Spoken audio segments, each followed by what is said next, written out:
1. How does someone so present on screen disappear so suddenly in real life? Because James Ransone's story didn't end with a headline, and the truth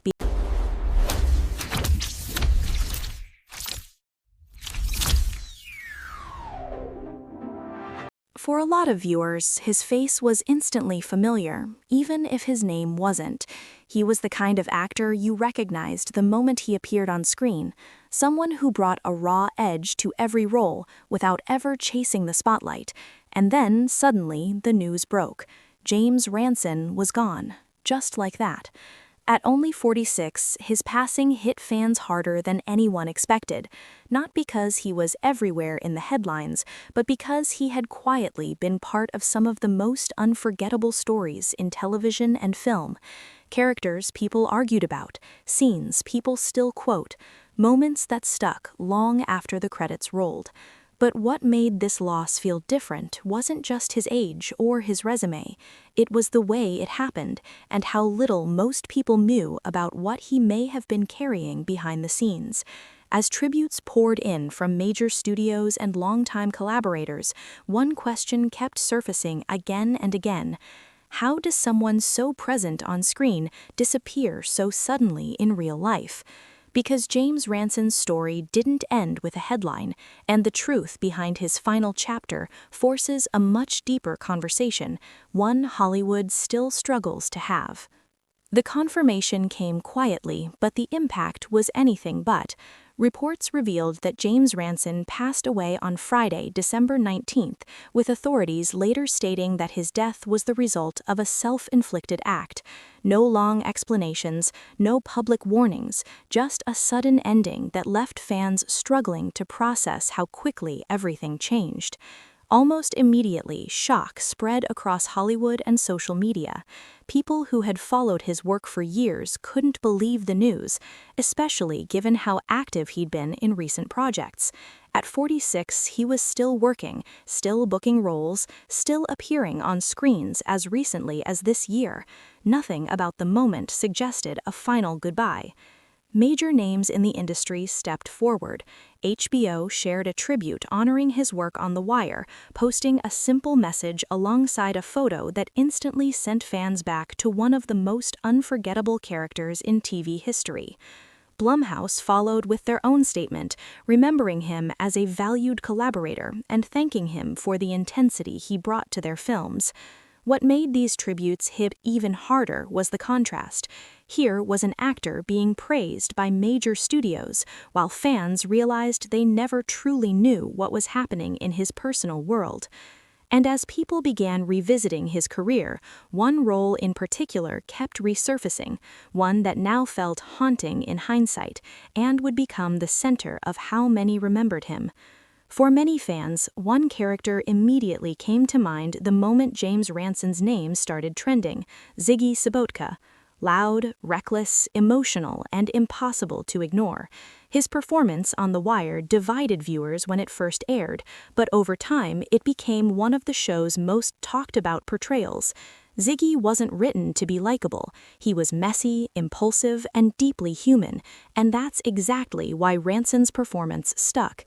He didn't play the character for sympathy, he played him honestly. Years later, fans still debate Ziggy's choices, his downfall, and the raw vulnerability Ransone brought to every scene. In the days following his passing, clips from The Wire resurfaced everywhere. Scenes people hadn't watched in years suddenly felt heavier. What once felt like fiction now carried a strange emotional weight. But Ziggy was only one piece of a much larger pattern in Ransone's career, one that fans are only now beginning to fully notice. As people revisited his filmography, a clear theme emerged. James Ransone was often drawn to characters living on the edge, men carrying chaos, fear, or inner conflict just beneath the surface. From It Chapter 2 to The Black Phone and Sinister, his roles were rarely simple or light. In It Chapter 2, he stepped into the adult version of Eddie Kaspbrak, a character defined by anxiety and survival.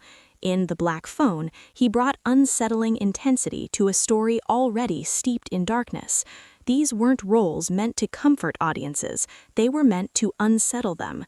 Some fans online have started pointing this out, wondering if there was a deeper connection between the characters he portrayed and the emotional weight he carried off-screen. It's important to say this clearly. These are fan conversations, not facts, but the discussion itself shows how deeply his performances resonated. Because when an actor makes darkness feel real, people can't help but wonder where that understanding comes from. Despite working steadily for over 2 decades, James Ransone was never a headline chaser. His career didn't follow the usual Hollywood blueprint. He broke through early with the controversial 2002 series Ken Park, then quietly built a resume filled with supporting roles that elevated entire projects. He popped up in shows like Law and Order, Hawaii Five-0, and most recently Poker Face. Not flashy appearances, but memorable ones. He was the kind of actor casting directors trusted, even if the general audience didn't always recognize his name.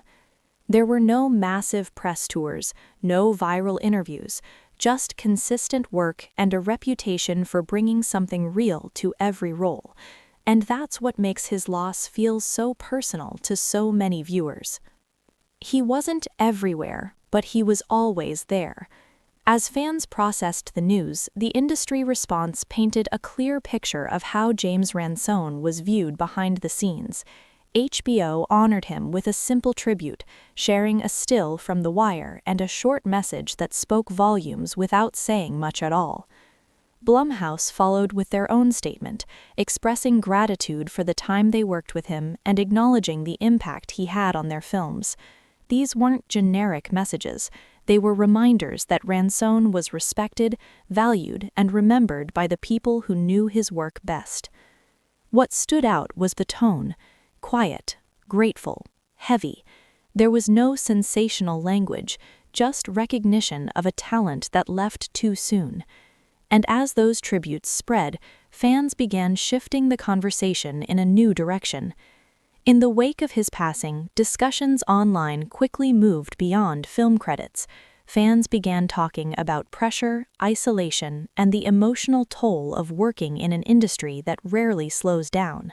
Not accusations, not assumptions, just questions.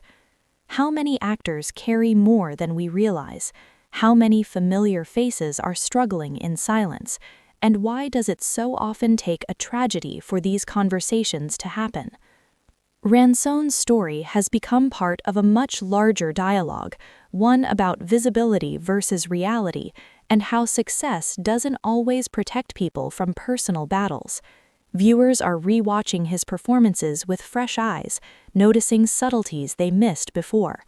It's a reminder that sometimes the most honest stories are the ones never spoken out loud. James Ransone didn't leave behind a legacy built on fame or headlines.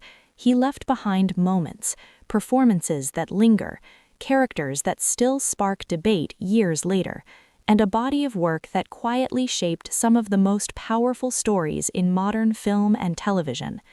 His passing forces an uncomfortable truth into the spotlight, that talent and recognition don't always reveal what someone is going through when the cameras stop rolling.